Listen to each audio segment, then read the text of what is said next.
We are so pleased to have you with us, and it's my great pleasure to be your host for this virtual roundtable Future Vintage. Before we begin, I'd like to take a moment to acknowledge the traditional owners of the land on which we are filming, the Ngadjuri, Peramunk, and Ghana people. We recognize their continuing connection to land, water, and culture, and we pay our respects to elders past, present, and future. My name is Clare Press, and I'm a sustainability communicator. I'm passionate about environmental stewardship, climate action, and wine. I love wine. My background is actually in fashion. I have a podcast called Wardrobe Crisis. But as often as not, it's about climate action, agriculture, science, and retail. The thing about wine is that it's both deeply traditional and incredibly exposed to change, as you would know. I am privileged to guide this important conversation today, and I want to thank the teams at Hillsmith Family Estates and Oxford Landing for inviting me to take part of this and in this event. We will be exploring the future of wine in the age of climate change, from the vineyard to the shelf. Climate volatility, shifting regulations, and supply chain disruption aren't distant challenges. They're already here, and they're already changing how wine is grown, made, and experienced. The conversation is not how the industry, or if, it is how. The conversation is not if the industry changes, it's how it leads that change. I've just actually been out on the Oxford Landing vineyards, and being out there amongst nature and seeing how it all unfolds. You are struck, I think, very forcibly with the fact that climate change is here with us now. Okay.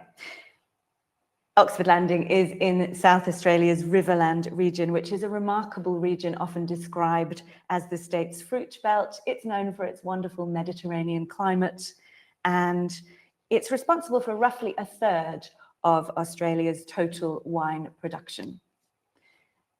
Okay, in terms of the agenda, I'll be guiding a conversation with our fantastic speakers one by one. They each have a great deal of insight and expertise to share. And then we're going to have plenty of time for your questions. And this really is about your input. We would encourage you to ask questions, and I would love you to start thinking of them as each speaker presents. You'll be able to submit your questions anytime through the chat function, and we'll be looking out for them. We've got a team here monitoring them, and we will be bringing as many as possible to the discussion after our consecutive chats. If we run out of time, we'll come back to you, or we'll endeavour to come back to you and try and answer as many questions as possible. So thank you. Okay, I'd love to just tell you that we're very excited to be joined by very, very important, illustrious, esteemed speakers. We've got Louisa Rose, who is Head of Sustainability at Hillsmith Family Estates and a leading Australian winemaker. She's here with me in the, I want to say, studio, in the vineyard studio. We'll be joined by Charlotte Hay, who is the Executive Director of International Wineries for Climate Action. They're all backstage waiting to join, so you can't see them yet. And that is the organisation that is setting global benchmarks for measurable climate progress in wine. We're joined by Anne Jones, a sustainability consultant and a regenerative viticulture advocate, joining us from the UK. She brings a wealth of global perspectives and experience and credibility on what it really looks like for that in our industry. And last but not least, we'll be joined by Dom de Ville from the Wine Society, with more than 20 years of experience working in sustainability across various sectors. He'll be sharing how sustainability ultimately translates into consumer trust and buying decisions. First, I'd like to hand over to Louisa. You're going to share some context around, what essentially this is about getting together as an industry to drive this paradigm shift, this enormous change. Hillsmith Family Estates recently achieved gold status from the International Wineries for Climate Action, or IWCA. That is pretty cool. Louisa, you've been leading this work from the inside. The floor is yours. Do you want to talk about what that work was like, and when and why did it shift to become a business priority? Yeah, well, thank you, and thank you for the opportunity. Working for the Hillsmith Family Estates, many people will know that we are, one of the oldest family-owned winery in Australia, celebrating having just celebrated 176 years in our 177th year, still owned by the same family, sixth generation of that family. And I think if you think about sustainability inherently, a family business that gets to 6 generations has something pretty inherently sustainable about it. I suspect the word sustainable didn't come up in family dialogues around the table. It still might not on a regular basis, but it certainly didn't within the business, until the mid-90s. And that's when we really started realising that, not just doing the right thing, just looking after our vineyards, just trying to have a smaller impact on our environment was probably not enough. And we actually had to start really thinking and being more active in this area. And so in 1995, or in the sort of the mid-90s anyway, we employed a man called Dr. Cecil Camilleri, and he was really ahead of his time. He was the guru of sustainability, and he really started to help us to try to work on many of these sort of projects and really start to measure what we were doing, because until you measure things, you can't act on them. You don't know what's improvement if you haven't got a baseline for it. So we started to measure it, and Cecil started to do the first of our life cycle analysis in the 1990s. Life cycle analysis, carbon footprint, if you like, however you might want to call that, but basically looking at all of our greenhouse gas impact on right across our scopes 1, 2 and 3. So scope 1 being the things that we can control and we literally do to produce greenhouse gases, scope 2 being our electricity, and then scope 3 being all of our supply chain, everything coming in and everything going out, and all of the impact that would have. We signed up to what in 1995 was a new initiative, the Greenhouse Challenge. It was a government industry sort of initiative, and we committed to looking at reducing our carbon emissions. And we had a number of things that we did, internally, as well as thinking about our supply chain. And by 2009, 2010, we had reduced our footprint by 9.5% already, which we thought was pretty amazing. And that was the beginning, that was really the impetus that in South Australia, the EPA decided that they would award the first sustainability licence, which was a 10-year licence, which was a lot longer than the EPA had ever given a licence to a business before.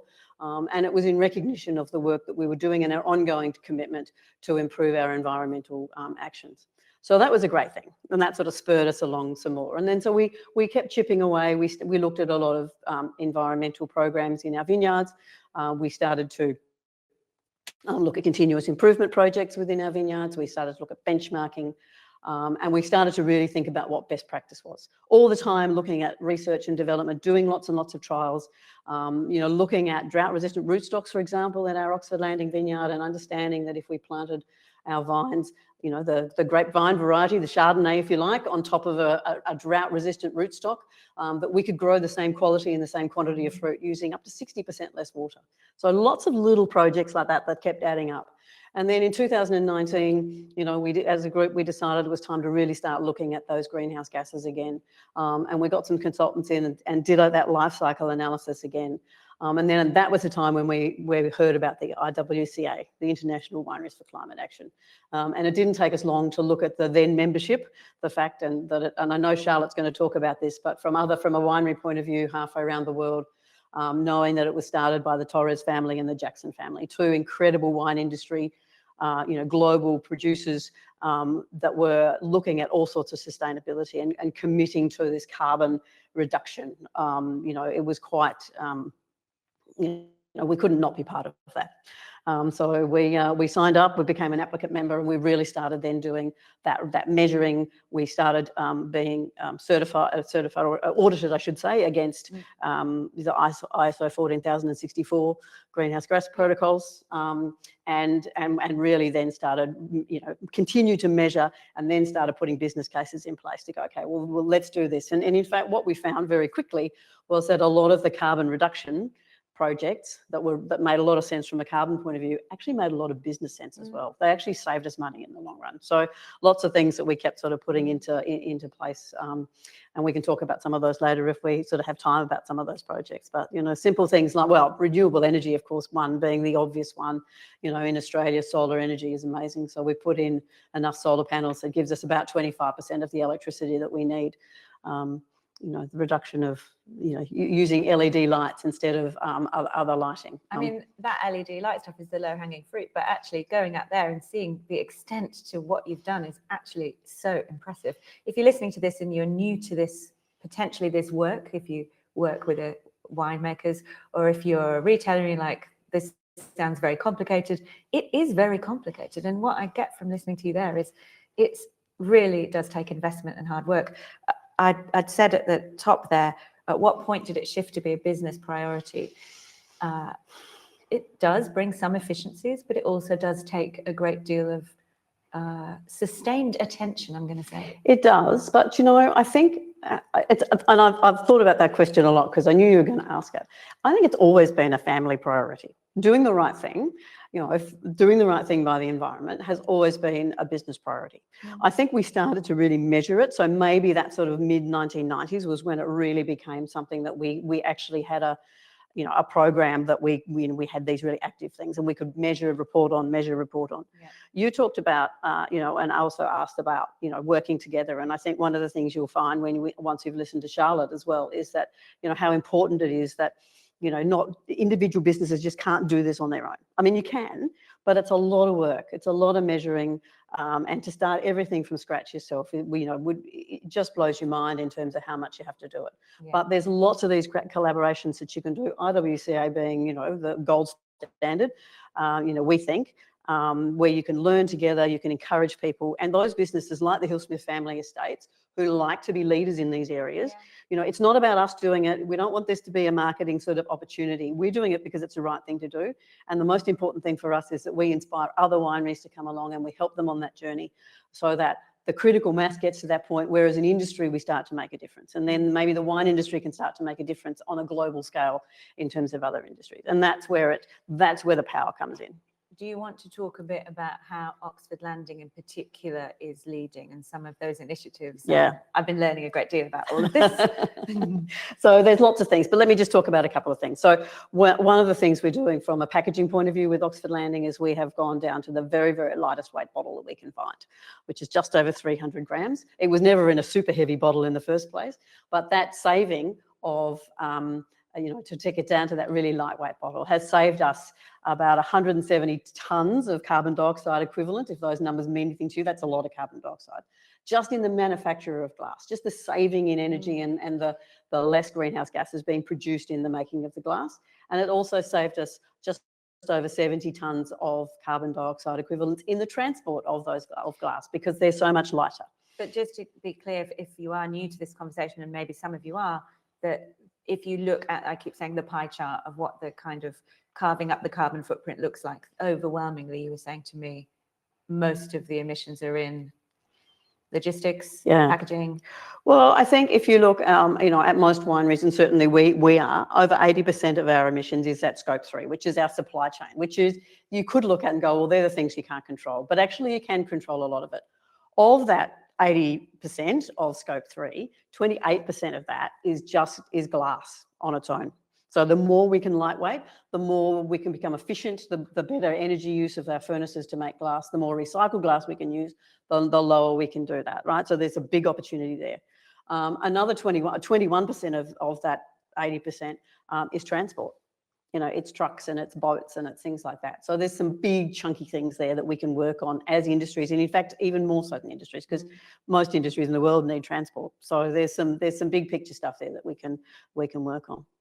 So lightweighting of glass. The other thing that up at Oxford Landing, which is where we spent a lot of time yesterday, and that is that as part of another project that was another government industry project, we were part of the River Murray Forestry revegetation program, which doesn't exist anymore. The government has changed and gone away, but in 2006 we bought a neighbouring property that was very degraded cropping land. It was 600 hectares in size, about just under 200 hectares. Luckily, it was on the top of the sand dunes and had this beautiful remnant mallee vegetation on it. This is a really low rainfall area, so it's mallee sort of scrub, about 200 millimetres a year annual rainfall. 400 hectares of it was really degraded, eroded by the wind, just sand. And we, over about 6 or 7 years, revegetated that by planting over 250,000 little trees and shrubs. I'm a trees person, so I got so excited to see this. And now it's amazing, right? You get lost in there now. When we bought that property, you could see just about every hectare. Now you just wander around and you can't see it. But that's been great for biodiversity, and biodiversity, of course, brings biodiversity within our vineyards as well. It increases the health of our vineyards. We use a lot of wild yeast because they're there and they're healthy in our wines, so we think we're making better wine. So that's one really great aspect of it. But what we've also been doing, and we've actually only calculated it for the last couple of years, but we realised that huge planting of vegetation that's still growing is sequestering carbon. And we've measured it with some really complicated modelling and and analytics of climate and all sorts of ground cover and all that sort of stuff. And in 2024, it inset 1,700 tonnes equivalent of carbon dioxide. I feel like saying, in case there are people on this call who are very new to this, what we often do with trying to tackle our carbon footprint is look at offsetting, which is you pay to plant stuff elsewhere. Insetting is looking at your own supply chain, and this your own actions, right, within your own, But this initiative is it 2 for 1 hectare? So at Oxford Landing, we've got just about 2 hectares of native vegetation within and around the vineyard, as we have vineyard. For all of the Hill-Smith family estates, about 1,000 hectares that we own in South Australia and also in Tasmania of vineyard, we have just over 1,000 hectares of native vegetation. So we have, just over one to one, if you like, as a ratio. And it is within and around our vineyard. So it's bringing biodiversity and it's bringing in the health of the vineyard. It's bringing in the birds and the spiders and the snakes and the echidnas and the insects, and all of that beautiful sort of microflora that all gives you that natural balance within your vineyard. And the natural balance is amazing because when you have the good guys, looking after and keeping the bad guys under control, we don't need to go in as farmers, as viticulturalists, with as many chemicals. We don't need to go in and spray as much. And ultimately the result is better grapes, better yeast to make our wine. It's win, win, win, win, win. This has been fantastic. We've actually got 2 more minutes, and I'm just going to ask you, because it was in my mind, but aren't birds a nightmare because they eat the grapes? If you have more biodiversity, aren't you risking a lower yield? And the answer surprised me. Yeah, so we have more birds, now than we've ever had in our vineyards, native birds particularly. And what we find is that if you're providing, really rich biodiversity in terms of trees and shrubs and grasses that bring in the skinks and the insects and things, that those birds are going to have the things they want to eat. They're going to have nectar, or they're going to have gum nuts, or they're going to have seeds in the grass, or they're going to be able to pick off a little skink, or they're going to be able to go into the vineyard and eat the caterpillars that we actually don't want eating our grapes. And the spiders that are sort of living in there, some of the birds might eat the spiders, but some of the spiders are also preying on the caterpillars. And this is what I mean by this natural balance. So we have more birds in the vineyard, but they eat less grapes. Now, do they eat the occasional grape? Sure. Do we have a little piece of chocolate after dinner that we don't really need? Absolutely, we do. But it would be, in most of our vineyards, it'd be less than 1%. You're hard pressed to actually see a bunch of grapes where the birds have had a go. And that's really beautiful because you don't need to keep the birds out. You don't need to scare them away with noise or with lights, or if you're in better balance. If you've got that beautiful balance, and you haven't got feral birds like starlings, and that is a bit of an issue in some areas in Australia, so I appreciate that. But, where we've been in South Australia today, that natural balance just works so beautifully. And you heard the birds.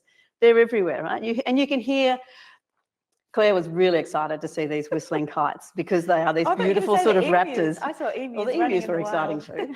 All right, thank you. We're going to come back to you, but thank you very much for sharing those insights. I'll encourage you to collect your questions. I'm sure you've got lots of questions about that.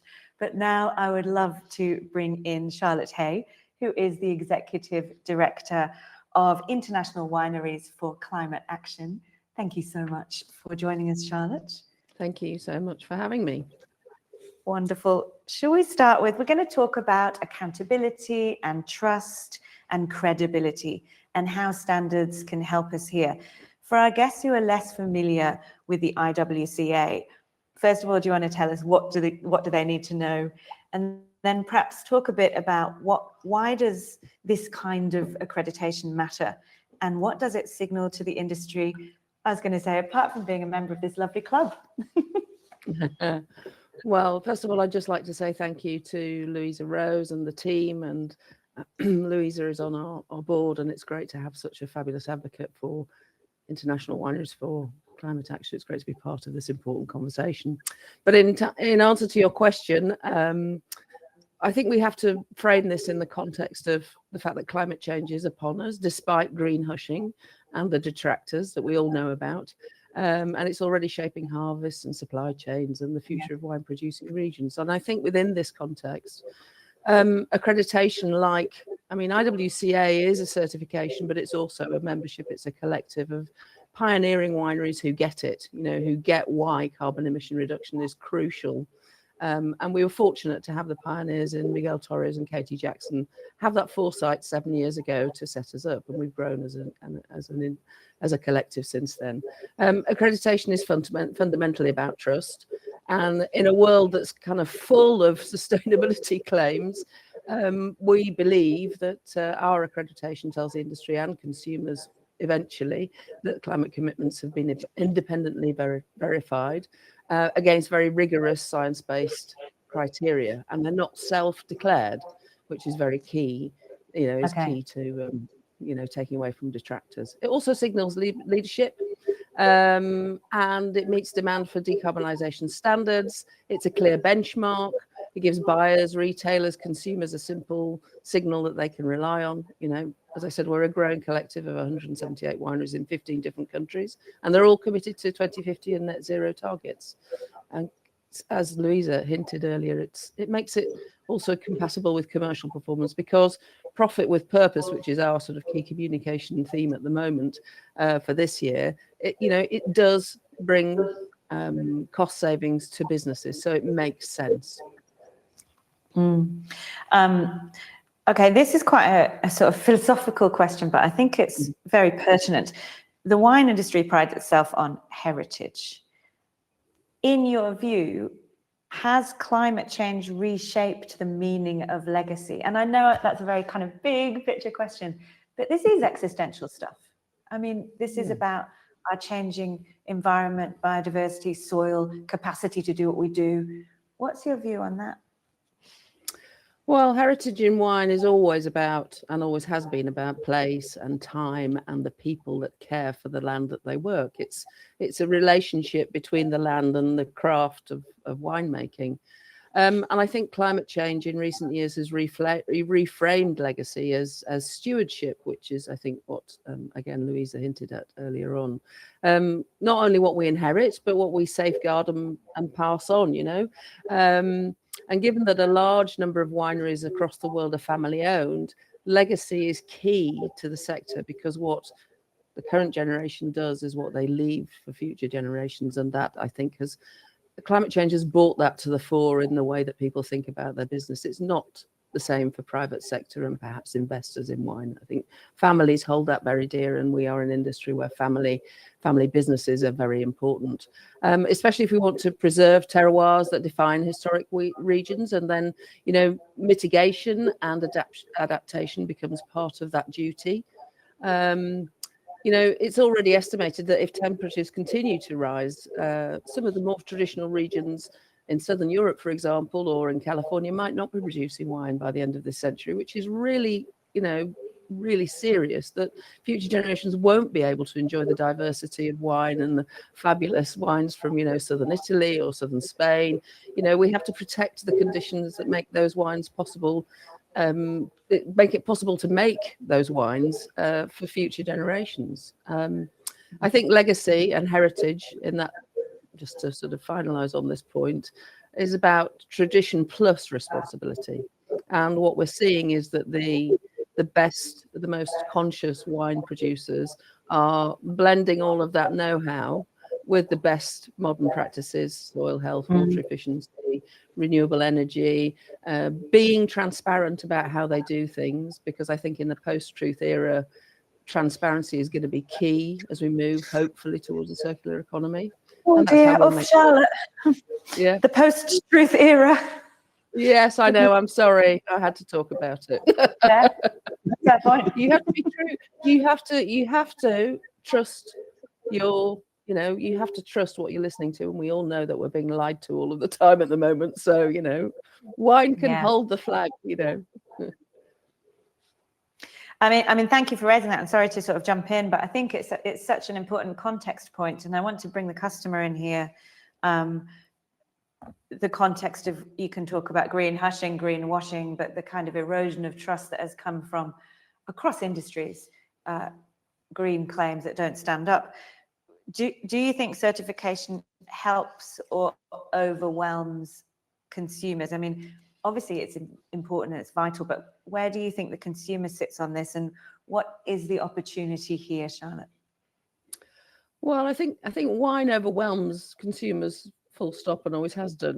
It's a wall of labels, and I think it's very hard to get through.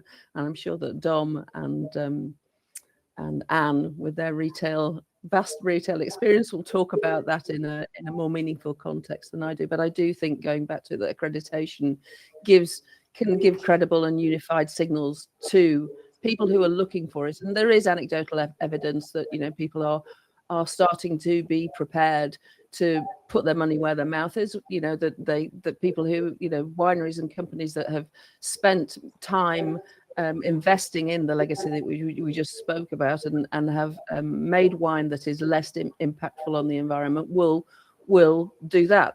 They'll buy those wines. It would be wonderful to have a low emission shelf or section in a wine aisle. I think we're a long way away from that, but there is a lot of ignorance out there, even within our trade. So getting cut through to consumers is a big challenge for us. But if they do understand it, is in part trust and brand trust, which is very important for repeat buying and loyalty. But it has to be, it's a big opportunity, but we have to make sustainability visible and verifiable and done right. Certification is a marketing trend, and it's a proof point that climate action is real and measurable and continuous. It's an ongoing thing. And we find that retail partners are increasingly asking for emissions data, and those wineries that are already doing it are floating to the top of the pile in terms of supply. There's higher engagement and repeat purchase. Certification cuts through the noise. Well, beyond setting targets, then, what can an organisation like IWCA play in terms of changing the industry's broader behaviour? Well, I mean, we're never going to be. The thing is that our criteria for membership and for the certification is very rigorous, and it means you have to invest. You have to invest financially. You have to invest with time and team and resources. Like anything in life, you get what you pay for. So there are people who are very committed to it, and there are people who are perhaps and almost evangelical. We found this in the last 18 months or so, that the people that perhaps felt they were paying lip service, had to pay lip service to it, and maybe not as committed as they were, but the people who really get it, like Hillsmith and our members, evangelicals. But I think, those setting the targets is, again, transparency and accountability. It's about fostering learning and capacity building within, members share what works. Our members, from glass light weighting to renewable energy to regenerative viticulture. We're engaging in a wider ecosystem. To Louisa's point, it's about collaborating with suppliers, logistic partners, policymakers, advocating for change, because critical emissions lie outside the winery gate or fence, and changing the specs on bottles, collaborating on transport. Our members working together to push for change is, it's about collective leverage. We don't just set the bar. We try to give wineries the tools to get over that bar and do that continuously. Yeah, and so collective action or collective action is probably the wrong phrase in this context, but collaboration is what drives the change, right? Yes, that's the key word. Yeah. Thank you, Charlotte. think I'm that- watching as the time ticks over. Yeah, sure. So I'm going to say thank you. Sure. We'll bring you back when we have our broader discussion with everyone on the call. But I will Thank just you. bounce back to you briefly. Thank you so much. I will just bounce back to you, Louisa, because listening there to Charlotte, what's your take on how we get this? How do we get this off the page and into action? Because I feel like everybody who does everybody? I feel like many of us want to be climate leaders. Everybody wants to at least find a solution. But how does it actually work? Do you want to tell us a bit more about the practical implementation of achieving the gold status that you've just achieved, and what changed operationally to make that possible? Yeah, look, it's a big question. We're really proud that in 2025, we have reduced our greenhouse gas emissions to 41%. So we're on track to that 50% by 2030, which is absolutely one of the IWCA goals, aligned with the United Nations Race to Zero campaign.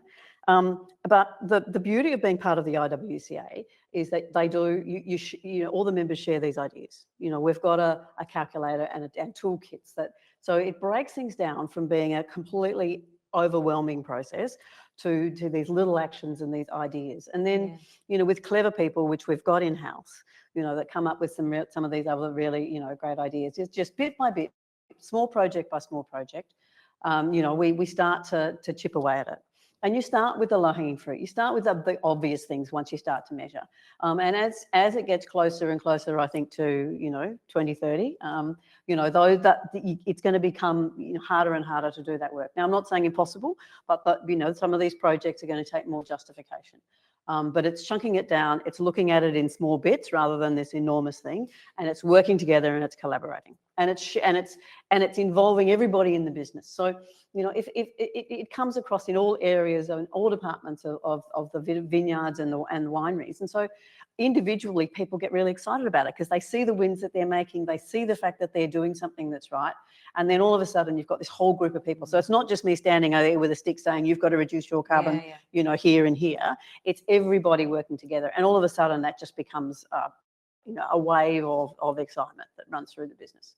When you were saying that, I was thinking of that dreadful phrase, but it is a useful analogy, which is if you wanted to eat an elephant, you wouldn't just eat it in one go, would you? You'd have to cut it up into little bits. Very little bits. But you said two things there that struck me. One was this fact that you've got to chunk it down. You've got to use the tools that are available and then take it step by step. But the other thing I think you said there, which was golden, is that you bring the teams along with you. They're seeing these incremental wins, and it's joyful. And that's not to be a tree hugger about it. It's just to say that you're bringing the culture and the teams along with the momentum of making positive change, and that drives more, right? And then people come and they go, hey, I've just had this really great idea, or I've just read something, or have you thought about this? And so all of a sudden, it actually flips on it, the other way around. And that's when you know that you're on a really good path. All right. Here's your big question. We've got like 2 minutes. Do you want this one? But Sure. I think it is very important. So back to this kind of existential stuff for family businesses, for family wineries. How do you prepare for a future generations that you've never met, or prepare the future for them?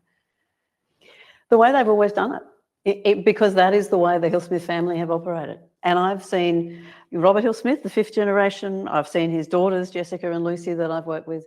I've seen them make decisions, almost on a daily basis, that they may not see come to fruition, but they're making those decisions for their children, for their grandchildren, for all of the extended family that work for them, for the town of Angaston and the community of the Barossa and the wine industry of South Australia. And it's just inherent in the way that the family thinks. That's probably not the big answer that you wanted, but I think that is just it just comes as second nature. How do you think, beyond setting targets, this work with the IWCA has it changed behaviour internally? Has it changed decision making, or has it changed investment priorities? I think all of those things, yes, absolutely, it does. But it's also a really confirmed with us, you know, the importance, you know, of because we're committed to it, you know, of that being a leadership position, you know, within our wine industry and within this sort of sector and the region. So we are, you know, we take that really seriously in terms of the way that we can then, you know, present at seminars or present at field days or talk to people when they want to ring up on the phone and inspire people to come along. Because as I said before, one business in one small region in the world of wine is not going to change the dial. But that all of a sudden all those little things can add together. Yeah, I want to bring on Anne, but before we do that, do you want to touch on growers and suppliers, because obviously this is about a business of partnerships. How do they play into this with what you couldn't do independently? They become all stakeholders in the whole thing too. So you talk to them, you work with them, with suppliers, you find out what they're doing. You know, particularly the big suppliers, the transport companies, the glass companies, the packaging people. You look at what they're doing in terms of research and trials and what they've got coming over the horizon, and you work together, you know, on joint priorities. All right, when you watch the times tick over on these things, it's always very like, we could do this much longer, but we can't. Thank you so much, Louisa. Pleasure. You'll be back too. I would love now to bring in Anne Jones. Hello, Anne. Thank you for joining us. Regenerative viticulture expert, advocate, sustainability guru. Thank you very much for joining us. I understand that you often talk about the difference between sustainability, compliance, and genuine credibility. What do you think separates the two, Anne? Well, I think Louisa Rose actually encapsulates it really nicely. It's about doing enough to pass versus doing enough to make a difference. And I think that really comes from purpose and from leadership. I think there's something around with compliance. It often sits within compliance and operations, and it sits within one part of a business. And there may be processes and checklists, and you may have specific standards that you need to fulfill. That will never drive change in the same way as if something is embedded throughout the business with a long-term view and with a real vision that's led from the top. Because actually, the purpose is building resilience for the future. Actually, the outcomes may be various different certifications and standards, and obviously the IWCA is the gold standard. But when it comes to other elements of sustainability, there are so many different certifications people can have, and actually it shouldn't really matter which of those people choose, as long as it's credible, it's verifiable, and actually it's all building towards a really clear brand purpose. And that's so much more meaningful and purposeful, both to consumers and to the longevity of the business, than simply trying to be compliant with a checklist that sits in one individual part of a business. Do you think sustainability is even the right word anymore? Are we moving away from it? Are we now trying to talk about regenerative? What's the difference? What does that even mean? There's no sort of definitive definition, is there?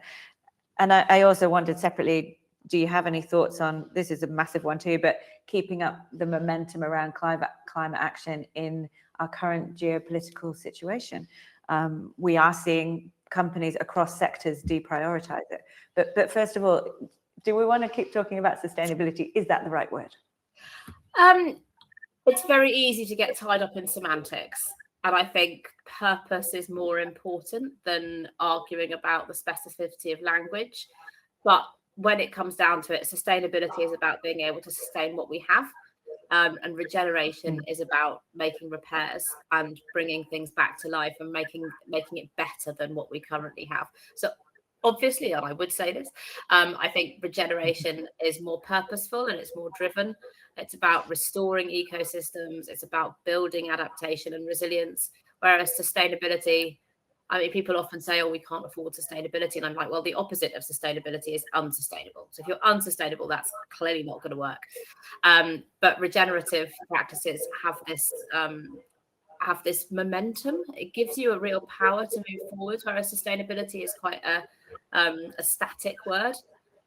So for me, regeneration has that, but as you say, it's very difficult if we haven't got clear definitions. So the purpose and the vision is the important thing. The outcomes are the important thing, and the words are the things that help us get there. Oh, and then the existential thing. Oh, yeah. In practice, I think actually it's about business sustainability. And although the geopolitical climate is making the discussion around climate change can land in different ways depending on where you are and what your context is. But actually, it's, you know, luckily or unluckily at the wine business, we're very much at the sharp end here, and it's about business continuity. It's not about, you know, faceless reporting for the sake of it or having an argument about polar bears. Actually, it's about the way to phrase it in a more difficult context is about the long-term profitability of your business.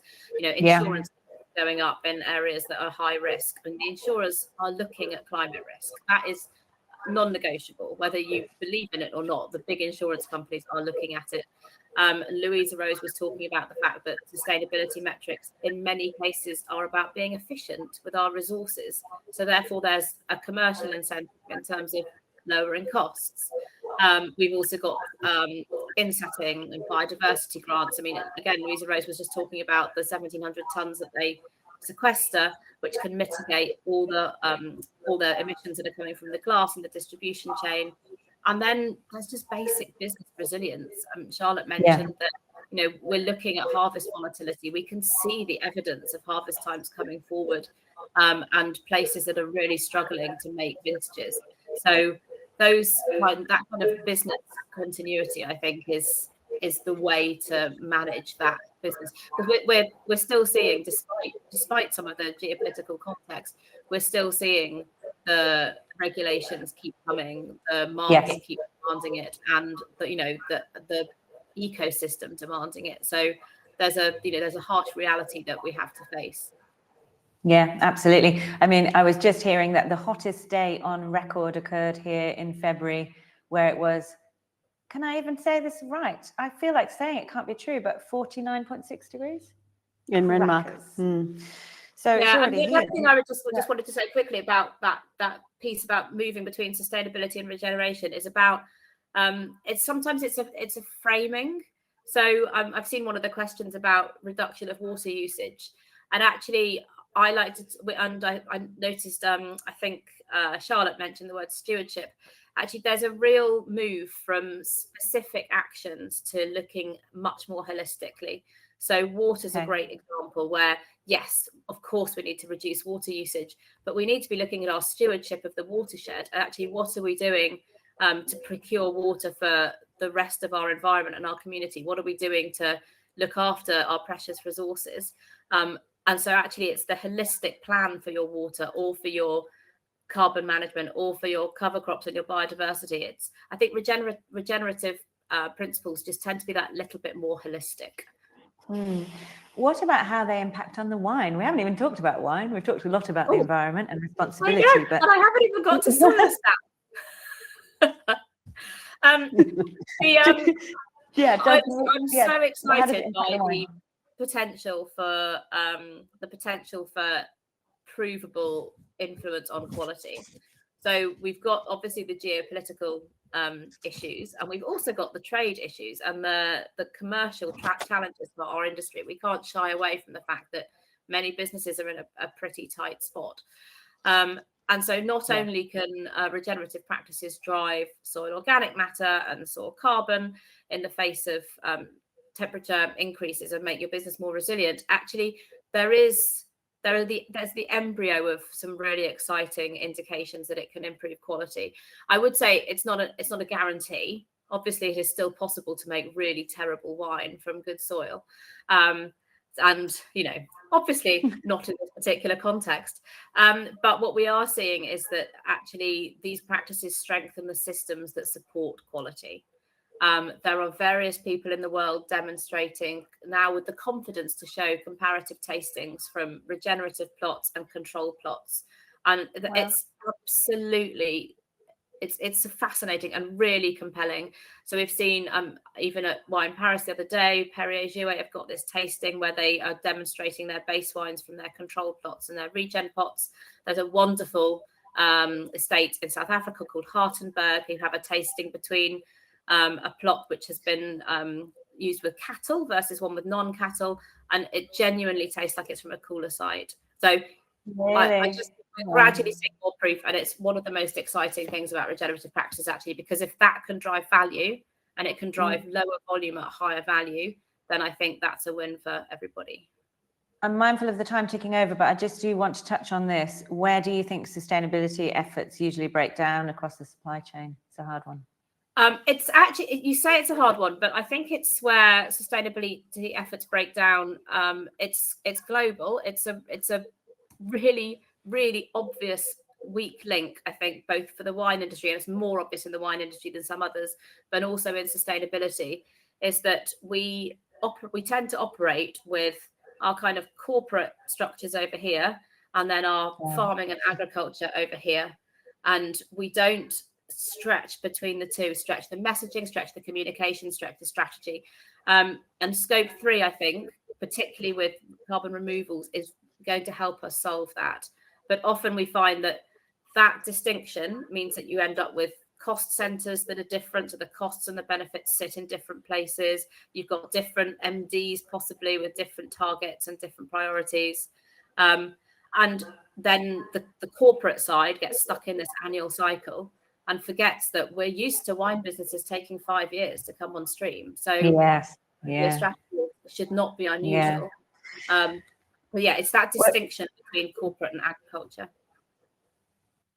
Thank you so much, Anne. I'm going to actually bring in Dom, but if that might be something that triggers a question, if you're listening to what Anne just said and you've got some thoughts on that about the siloing and the communication and the obviously long time frame that we're talking about when it comes to growing, save them up. We'll be asking for you to share your questions shortly. Thank you, Dom de Ville from the Wine Society. Last but not least, thank you so much for joining us this morning. Pleasure. We'd love to hear how all this translates into purchasing decisions. When retailers look at sustainability claims, what signals credibility versus a nice marketing message? Yeah, it's really hard to do, actually. Assessing claims it's not always easy. It takes a lot of effort to kind of get under the skin of what suppliers are doing. Particularly when you've got, I mean, we have 900, 1,000 of them across 34 countries. It's hard to do it, and we're quite small, so bigger retailers who have a much bigger scale than that. But what we look at is real practical stuff, like, have you got one of the harder to get sustainability certifications? There's 40 or 5 or so different certifications out there, not all created equal. Some are easier to get than others. So do you have one of the harder to get ones, the more comprehensive ones? We look at bottle weights. Are you selling in lower carbon packaging formats? Packaging is a biggie for us. We look at seasonal workers. What are you doing about seasonal workers in particular? That's where we see some of the biggest kind of human rights risks. And we look at what we've been talking about a lot today. Charlotte's been talking about, are you starting to reduce your carbon footprint? I think that's still pretty low across the industry, not that many doing it.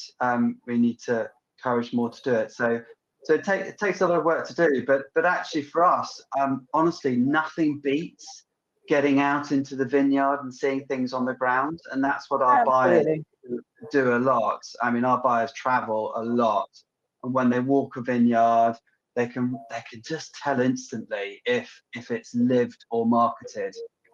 Is there life between the rows? What's the soil look like? Are chemicals still being used? How do people talk about their practices? I mean, that gives a really strong indication. Absolutely. I really, really agree with that, Tom. And thank you for mentioning the social side. Sustainability, although we're talking about climate action in this session, sustainability must include the social side. And I commend you for the work that you've done around modern slavery and awareness around that and education. So thank you. Are consumers changing how they choose wine because of climate concerns? Where do you think it lands with the consumer? I don't know. I think it depends who you listen to, and it depends which consumers you're talking about. If you want to, there's loads of data out there that says there's growing demand for lower impact products. You just have to Google it. You go onto Deloitte's website or PwC or Edelman or Kantar or whoever. They've all got surveys about how people are buying more, or this demand for more sustainable products. Where I sit, I'm not entirely convinced. I think personally, and I'm making these numbers up, but there's something like 20% who really prioritize climate at the till. You know, these climate active consumers. Maybe it's not even 20%. But then there's 20% who just don't care and never will. So what's important to me is, what about that 60% in the middle? And I think, broadly speaking, for them, primarily what drives their purchases is still affordability, quality, convenience.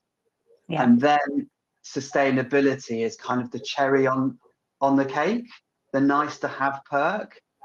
You know, so for some, it's just, I just want my favorite shop and my favorite brand to take care of all that climate action for me, so I can continue to buy whatever I want from them and not feel bad about it.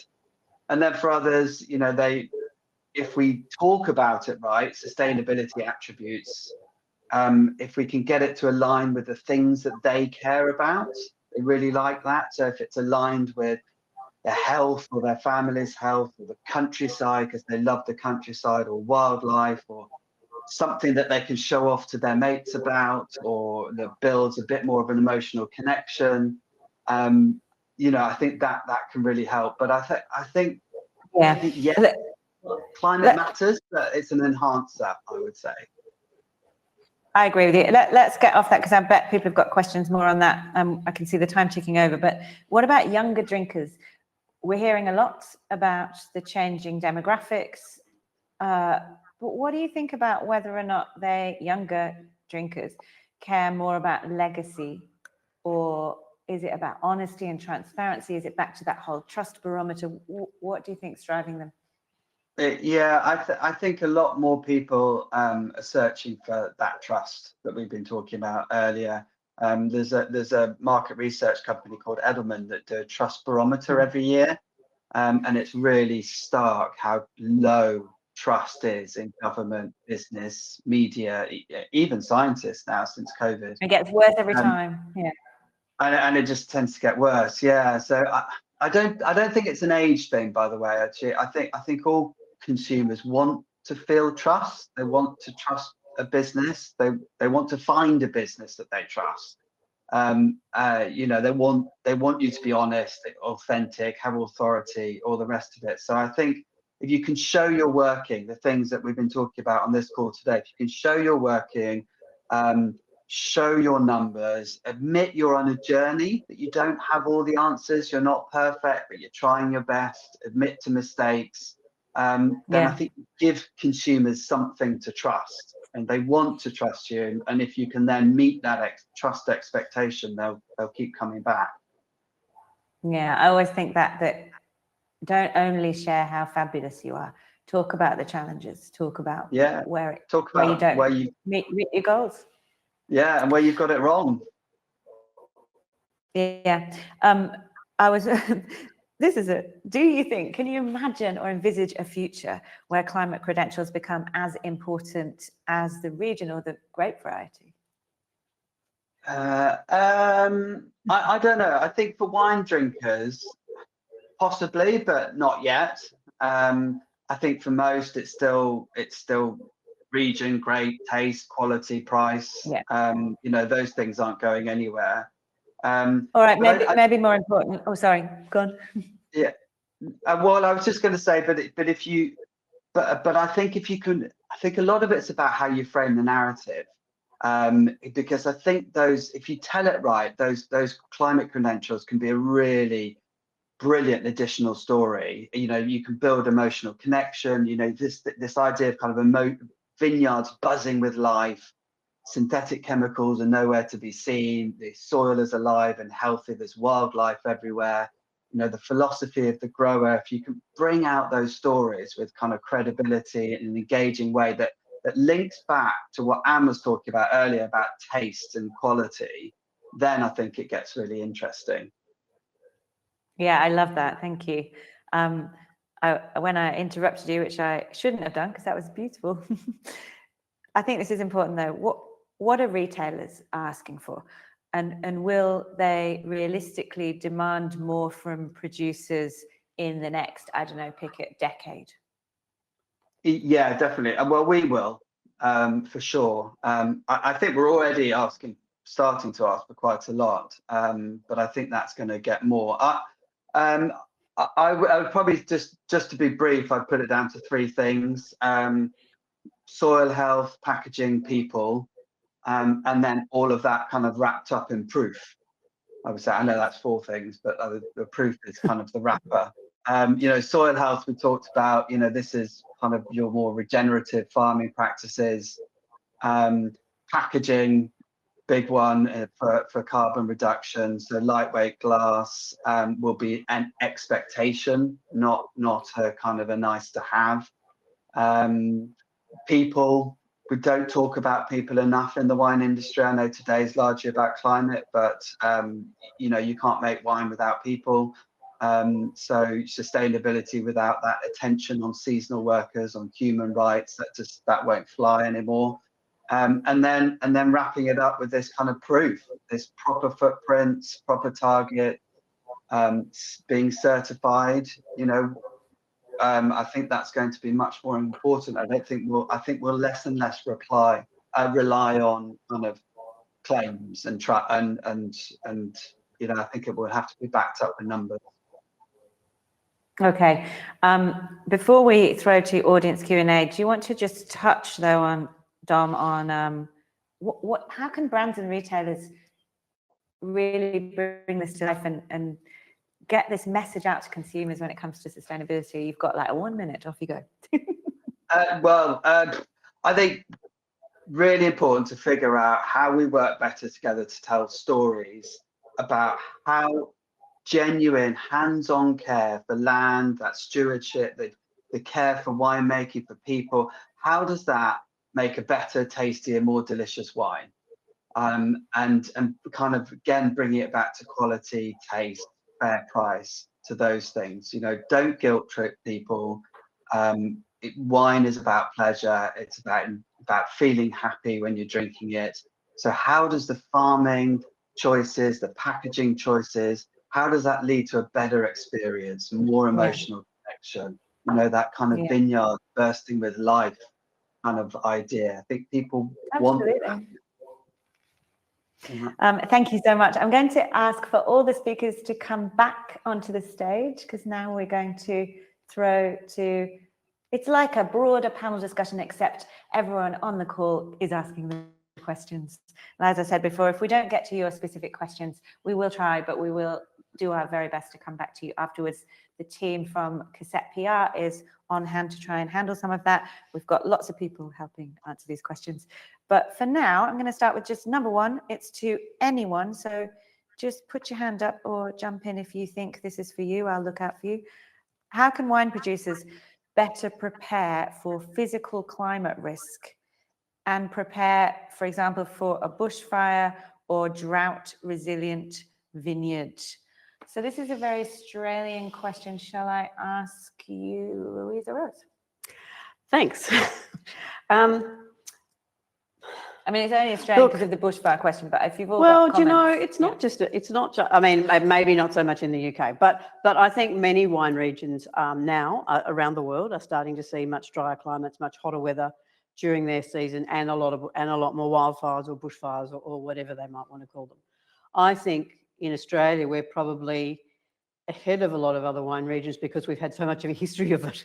So we're used to trying to make sure that our grasses are low around our vineyards and things like that. But ultimately, it's actually about everything that we've been talking about. It's been what can we do to try to slow down the climate change so that we have less, less of these extremes and less of these sort of things.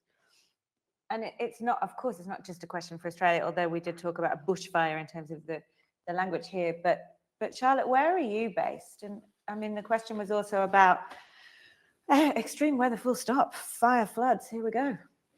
Yeah, I think probably Anne is best with her regenerative hat on, could answer this very effectively. But yeah, I'm based in Spain, and we've had, as you well know, big problems with extreme conditions in terms of heat. I live in a city that probably will hit 50 degrees, in the next few years, which is frightening. And the more you put your aircon on, the worse it gets.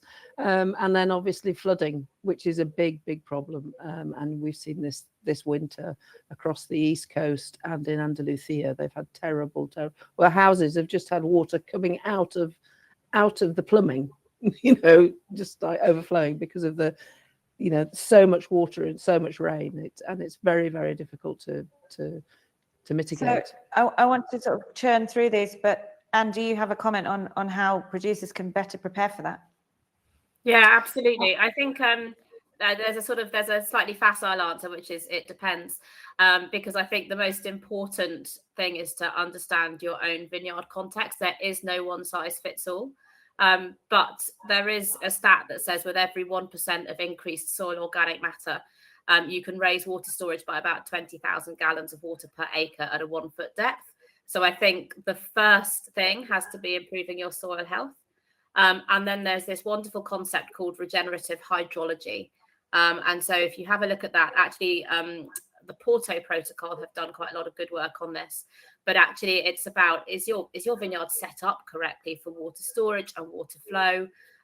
Cover crops are really important for keeping the temperature down, but making sure you've picked the right cover crops for low combustibility.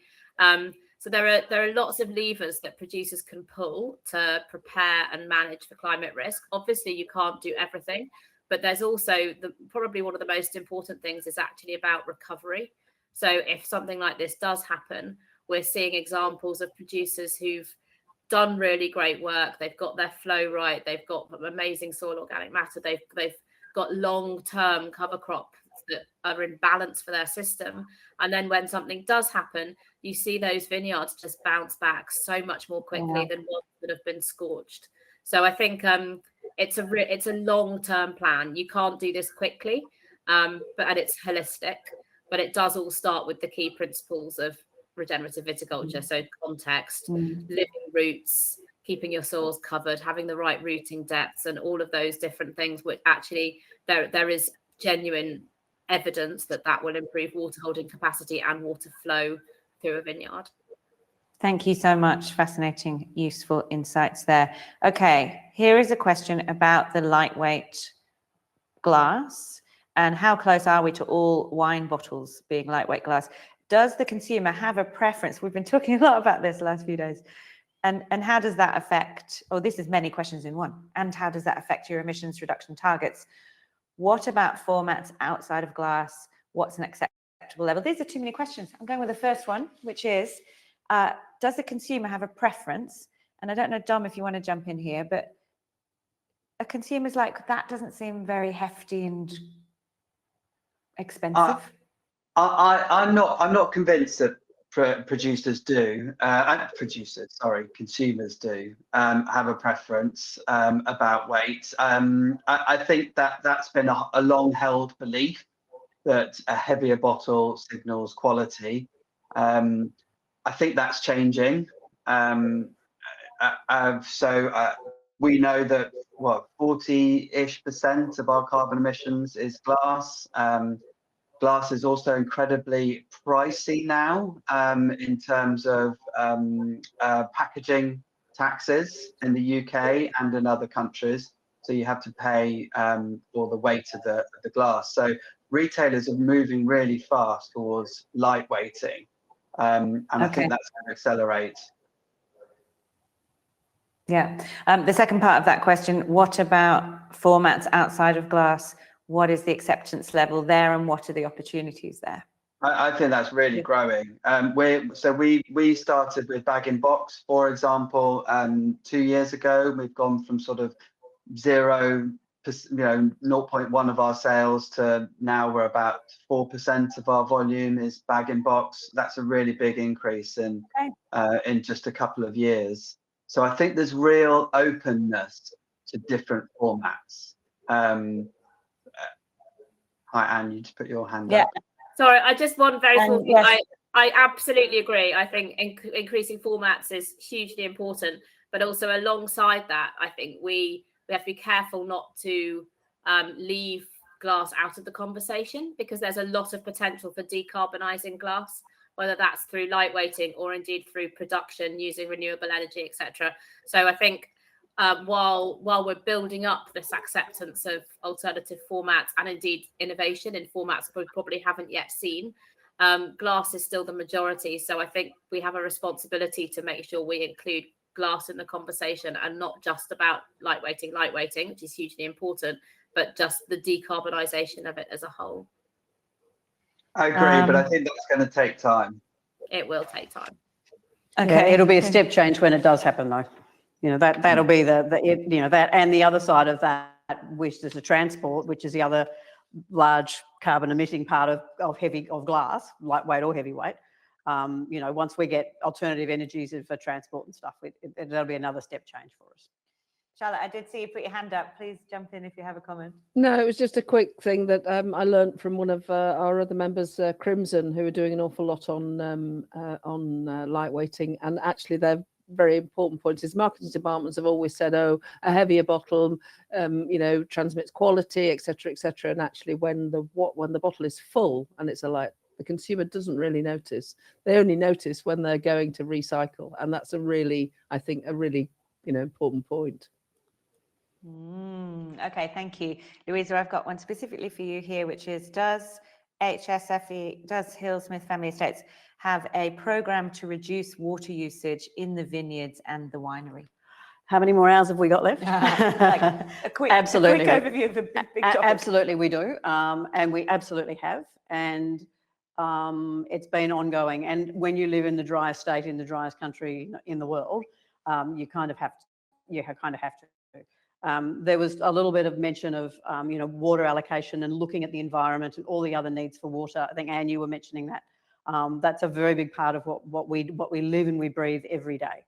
So the water we use, we know is really precious. We don't take for granted the fact that we're going to have it next year or the year after. We've looked at, you know, all sorts of practices, from soil moisture measuring to really efficient irrigation, lots of mulching, using grasses and things, all of that, a lot of the things that Anne's already mentioned about, you know, water retention in soils. Using sunscreens, like spraying kale and clay on the leaves and the fruit of the vines to stop them evaporating and evapotranspirating as much. I don't think that's the right word, but you know what I mean, losing water through their leaves. I mentioned drought-resistant rootstocks, so planting vines on rootstocks that are going to use the least amount of water to produce that same amount of grape. And then we continue to look more and more, because we know that, you know, next year we're not going to have more water. You know, we'll be lucky if we have the same amount of water, and we'll probably have less.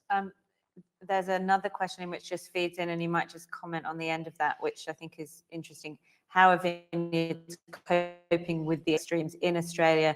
We've had high temperatures, then extreme rain in a short period of time during vintage.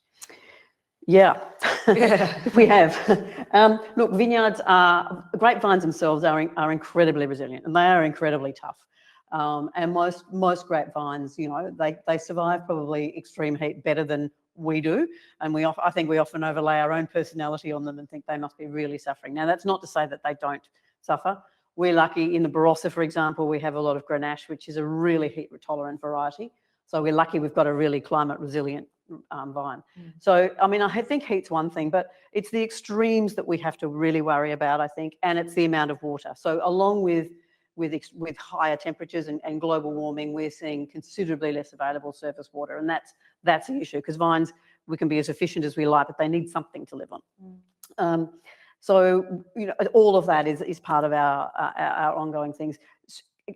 Strangely enough, and for those people that are not involved in the wine industry, it might seem weird, but, you know, when we see more extremes, what we're actually seeing in a lot of areas, you know, and I suspect it's around the world, but certainly in Australia, is late spring frost. So even colder weather, once the vines have shot well into spring and they've got shoots on them and they've got their flower, you know, they're ready to flower and form grapes, all of a sudden we get these nights, because they're drier times, more open skies, the heat disappears overnight, gets down below freezing, and all of the tissue and the new grapes and everything is just burnt off or frozen off and burnt off. So, you know, you talk about global warming, and actually one of the biggest effects that we're seeing is increased frosts.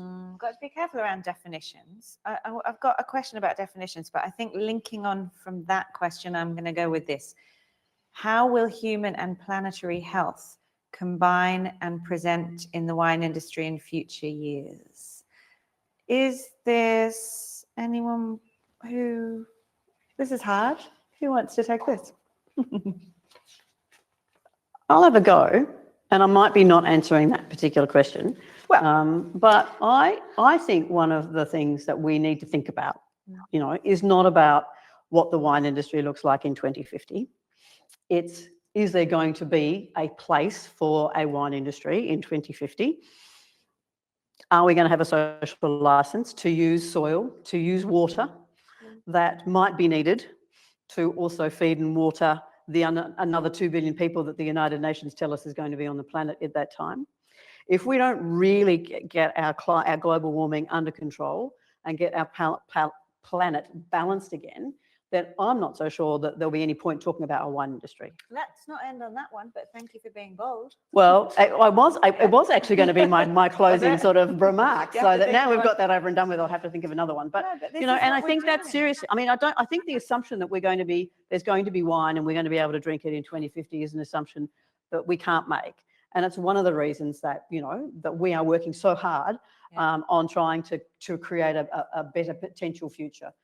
So that maybe there is, because I say this a lot, we don't have to drink wine. Wine is a luxury product, except that some of us, we probably do really need to drink wine. So we need to make sure that there's a place for us, and and a place that's not at the expense of other people having a proper life. Yeah, and look, it is grave stuff, and we do need to look the problem hard in the face.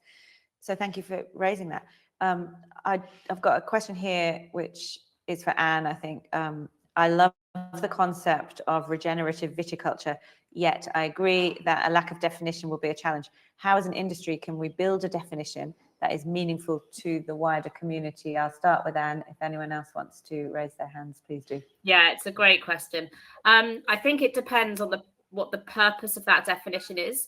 I think so. It's important to note that they have defined it in California now. The CDFA have produced a definition. And the reason for that is because they want to incentivize regenerative behaviours, and you can't give a grant to something you haven't defined. And indeed, you can't penalise someone for not doing something that you haven't defined. So they have created a definition, which I think is about an integrated approach to farming, rooted in principles of soil health, biodiversity, and ecosystem resilience. Something like that. And I think we also have one on the Regenerative Viticulture Foundation website that mirrors that. I think it depends exactly what you want it for. More important to regen are outcomes, because regen can look very different for different people in different places. Depends where your starting point is and what your particular ecosystem is. But the basic principles are the same. So I don't think it would be difficult to have one that works for industry at a very generic level. But if you want something that's very specific and very technical, and that's where everyone gets tied in knots, because they start wanting a definition that works from a kind of certification point of view. And that's when it becomes challenging, because it looks very different if you're in a drought or if you're in a flood region. So some definitions do exist. It's not a one size fits all. We're getting there. I'm mindful of the time. We've got, we're racing towards the end of our wonderful time. Can I just add one thing? With definitions, I think it's really important that they're inclusive rather than exclusive, particularly in the wine industry. And I know, and how much, how supportive you are of that idea of bringing as many people into the fold as you can. So if you form too tight a definition or too tight rules, then you're going to exclude people that are actually doing really good things as well, and maybe ostracize them. But yeah, so you always got to watch for the unintended consequences when you start defining things. Yeah. Okay, I think this is a good one. Can your climate strategy be credible without a full carbon footprint or a full LCA, scopes 1, 2, and at least the major scope 3 categories? Where is the minimum bar, Charlotte? I believe you can be credible. I think a lot of people, there are an awful lot of people in the wine industry doing an awful lot of good work, and they're not, they're not formally,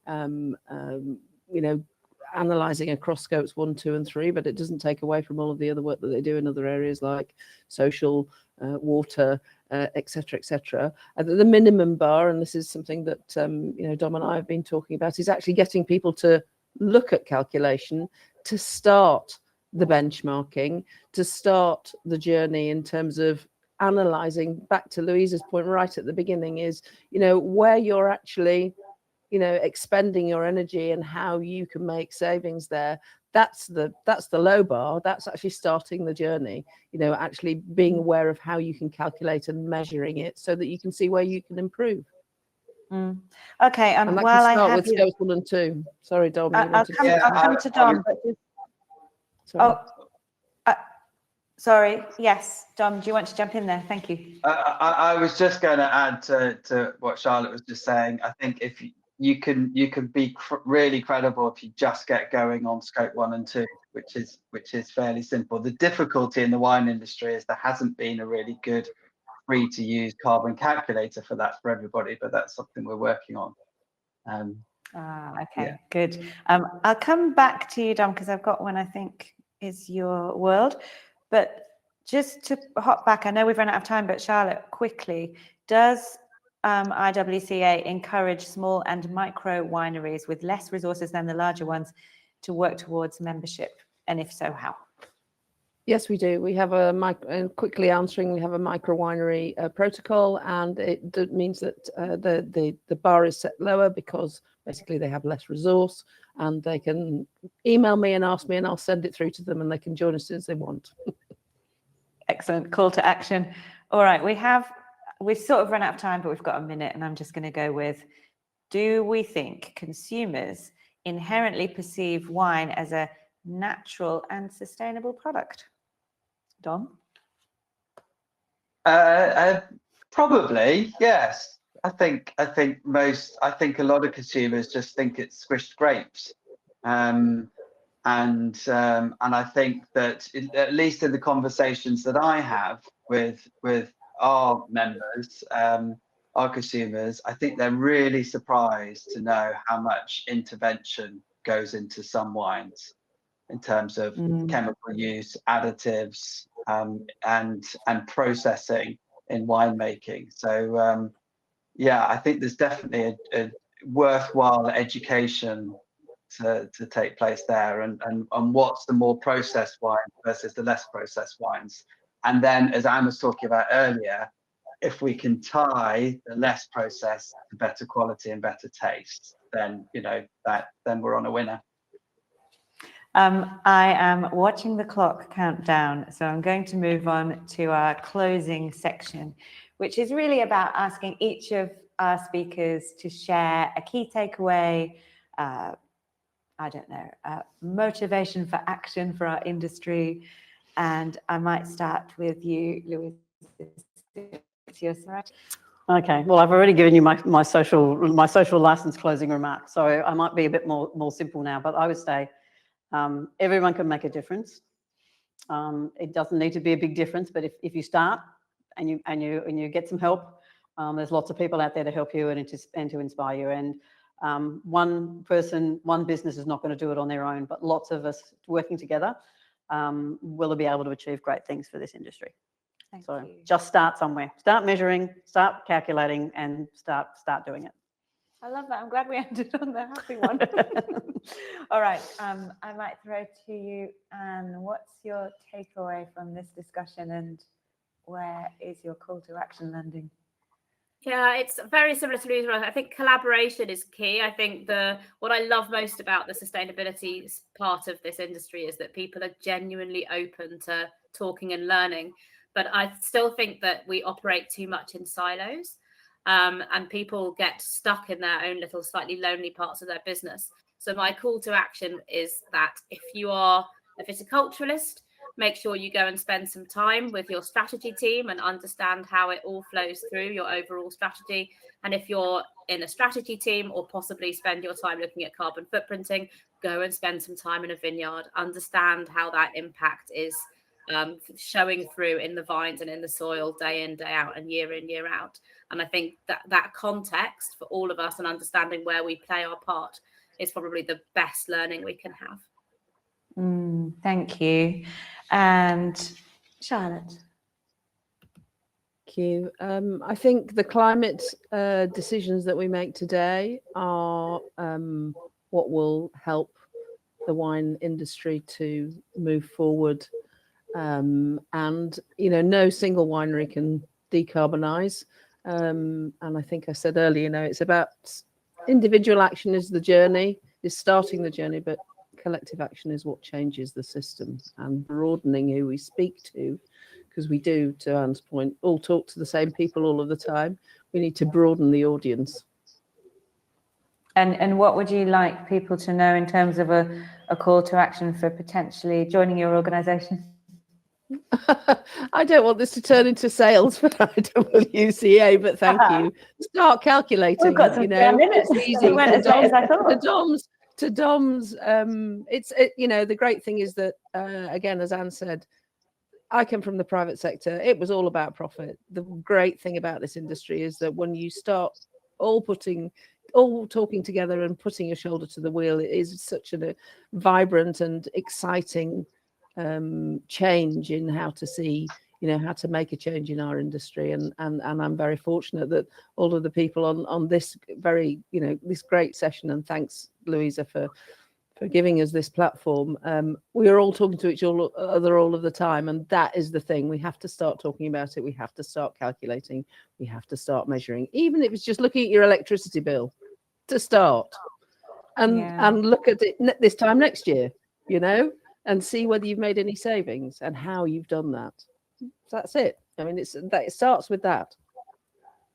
Thank you. Yeah, and I'm hearing over and over again that everybody is emphasising this necessity that we take small steps, and small steps together build momentum. Might seem obvious, but when you're looking, we've asked some big existential questions in this session, like how are future generations going to regard the legacy we've left them? Will we continue to have a social license to produce wine in the future? Are we going to meet our 2050 goals? Are people even trying to meet those goals now in new geopolitical paradigm? This stuff is enormous, and as someone who's outside the industry, I can feel palpably the overwhelm from the consumer and from those who are not experts in, LCA mapping. And I think really the core is start small and do some stuff and keep doing it with others. That's my 2 pence. Dom, what would be your key takeaway, and what would be your call to action for those of us on the call and beyond? Yeah, I think just following on from what you've just said, you take those small steps and get going, because I think the reality is that over the next decade, this is all going to be a prerequisite, either for survival in terms of production with climate change coming, adapt is kind of that new normal, but also survival in terms of staying on supermarket retailer shelves. I think if you're not doing these things, you're going to struggle to stay on many shelves, not all, but many shelves. But really don't see it as a what I keep telling the business is don't see this as like a cost. Like this makes you a better business actually, and it saves money, it makes you more efficient, and actually gives you a better, more interesting story to tell. So I think there's more benefits in it than there are negatives. And I'm glad you ended on that, Dom, and maybe just say another word on this. We know we're in troubling times. It's tough times for retail. It's tough times for businesses, big or small. We don't need to talk about the cost of living crisis yet again, but that's what we're dealing with. And yet what you said there was I think something we should all take to heart, that it's easy to say I can't afford it, but actually it could be about better business, more resilience, more customers. Do you want to just touch on that as well? Yeah, well, we see it as just good business sense, quite frankly. All the work on our sustainability is our sustainability program is broadly cost neutral. The amount of money we have saved on from investing in solar panels, the amount of money we've saved from packaging taxes in the UK on lightweighting and moving to lower carbon footprint formats, the goodwill and the loyalty that we've built from our consumers, the fact that we're de-risking ourselves by working on human rights, the innovation that's come from our sustainability program in all sorts of areas, and the efficiencies it's brought. It just makes good business sense if you do it well. I think it's been a real benefit to the business. And Dom, just to back up what Dom said, I think what that's done is create their business, which has a set of very clear values.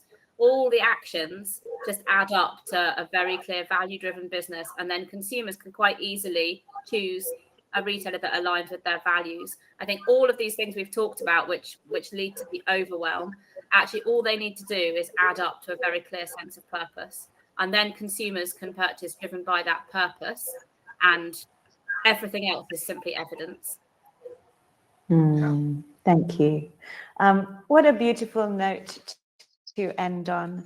I would love to thank all of our speakers. You've been so generous with your time. Thank you for sharing your insights. Thank you very, very much to Louisa Rose, to Anne. Well, I'm not going to read out all your titles. Thank you to everybody. Thank you for joining us. We know that you have busy schedules, and we are so grateful that you are taking time out of your busy schedule to share it with us. If we did not get to your question, please rest assured that the team at Cassette will attempt to get back to you and answer them. We hope that you found this panel inspiring, useful, and we also hope that you'll take these insights away and share them with your wider community. We would really be grateful for that. Thank you to Hillsmith Family Estates. Thank you to Oxford Landing. Thank you to Louisa. Thank you, everyone. And that's a wrap.